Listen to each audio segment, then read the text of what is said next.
months old, and if you want to really see something that's said. The real crazy thought is, President Trump missed that bullet by an angel's breath. He might have been on stage with his vice president as well. Not only could the leader of the Republican Party have been killed tonight, but also his anointed successor. I was standing there, and all of a sudden it sounds like firecrackers going off. But then I heard the shots, and then all of a sudden somebody hollers, "Get down on the ground," and everybody's going down on the ground as low as they can get. Then the Secret Service comes running up through and says, "Everybody out, get out of here now." And they ushered us out of the area. Everybody stood together and everybody screamed out the Father's prayer and everybody prayed together. That was amazing. That was something amazing. That was beautiful. That was really cool. Yeah. Everyone together in the stands praying. Horrifying. I mean, the shot, and the stuff was coming off the side. For people to do this, I don't know. It's just, it's stunning. It's absolutely stunning. It's just going to drive people to even be more for him. Especially when that picture comes out. I'm very upset. I can't say for sure who's behind this, but I'll tell you what. It's only going to cause more division in this country because of the people that support President Trump.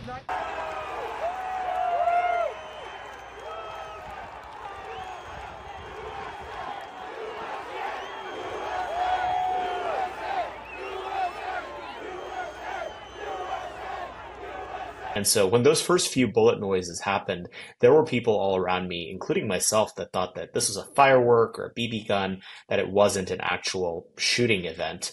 But as they kept coming, everyone kind of really quickly hit the floor, including the president. And it was a little bit of a dazed situation at that point. As we kind of peeked our heads back up, Secret Service had formed that kind of shell around him. And I got a little bit of footage of that. And the first thing I saw was him, reach out his fist to the audience, come to find out later that he was saying, "Fight, fight." And that definitely caused a ripple through the crowd. Everyone noticed that. It really kind of energized everyone. He gets on stage, and I was standing right there, probably about 40 feet from him in the friends and family VIP section. And he gets on, and within the first 5 or 6 minutes, he immediately begins telling a series of stories about this chart that he had brought on about immigration that had to do with the difference between President Biden's record in when it came to the border versus his. And thank God for that chart, because I think it's because of his head turning left and right as he was explaining the things that were on that chart that first bullet actually missed him. There is that picture of one of the bullets whizzing by his head that one of the New York Times reporters got. I think the only reason that he didn't get hit today is because that chart was on the television and he was turning his head.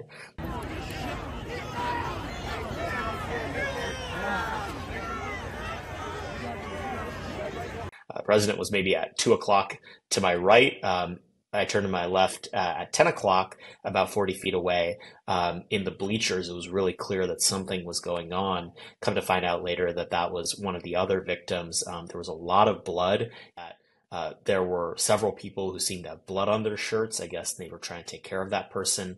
They were carrying him out. It wasn't super clear whether it was on a gurney or a stretcher or just with their arms and legs, but it was very clear that someone had been much more seriously injured than the president, and there was visible blood everywhere. It wasn't really much when it came to President Trump, at least from the angle that I was at. You see in the pictures later that his ear got clipped and that he was bleeding a lot, but it was this really grisly scene to our left with what was going on with the bleachers. The audience wasn't like what you'd expect out of a crowd that just experienced something like this. Everyone was really quiet. There were a few women crying. They were, saying, "I can't believe they tried to kill him." But President Trump raising his fist really reassured the audience. And the overwhelming feeling was both care and concern, wondering if he was okay and being glad that it seemed like he was okay. There was no stampede out of the arena that you would expect in a situation like this. And as I was walking back to my car, it was about a third of a mile walk back to the car. most people weren't hysterical. They weren't, freaking out. They were just having these quiet, muttering conversations, hoping that the president was okay. It was a really striking vignette into the kinds of people who come to these rallies and why they come to them. They really love the president. They really support him. And in that moment, above and beyond their own personal safety, they were worried about his. Yeah, so everyone had to go through metal detectors. There was a long line of Secret Service. I got through one of these expedited lines, and so it was a little bit shorter, but everyone had to walk through metal detectors. Everyone had to take out their phone and their keys and their badges, and, there was stuff being taken away. There was, stuff that wasn't allowed in. And so it seemed as airtight as security can look at something like this. The real crazy thought is, President Trump missed that bullet by an angel's breath. He might have been on stage with his vice president as well. Not only could the leader of the Republican Party have been killed tonight, but also his anointed successor. And so it's just a real lesson in how abrupt history can be. And we missed a historical pivot moment tonight in the future of the country on many levels because the president is going to make it okay out of this. I do think that this should be a wake-up call to congressional Democrats and Democrats around the country, saying like, hey, words have consequences. If you keep saying that this guy is the second coming of Hitler, some wacko out there in a country of 300 million people is going to take you seriously and say, I can be the person who stopped Hitler in his tracks. And so it's a clarifying moment on that front.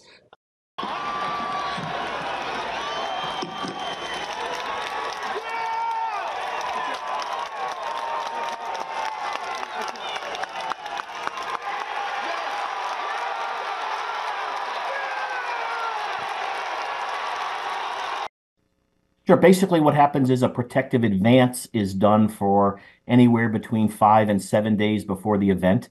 The detail will work with the local Secret Service office in that area to help liaise with state, local, and federal partners in that area to help us, the Secret Service, develop a very robust protective element within that venue.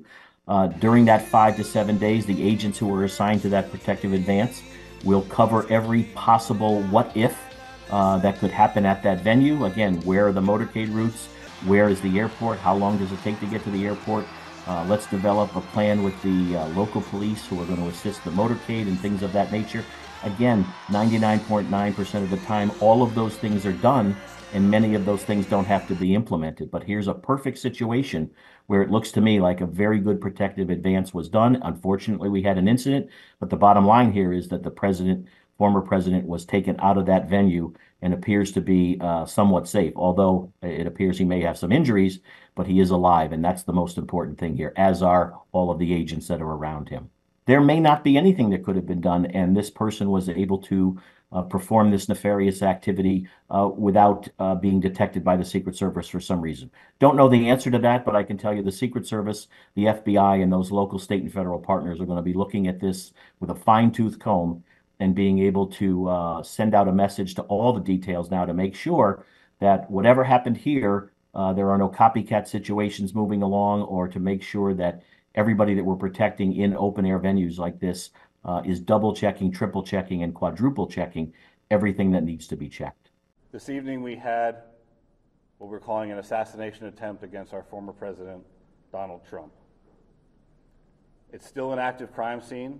As I mentioned, we have a number of agents on scene. Again, at this time, we are not prepared to identify who the shooter is.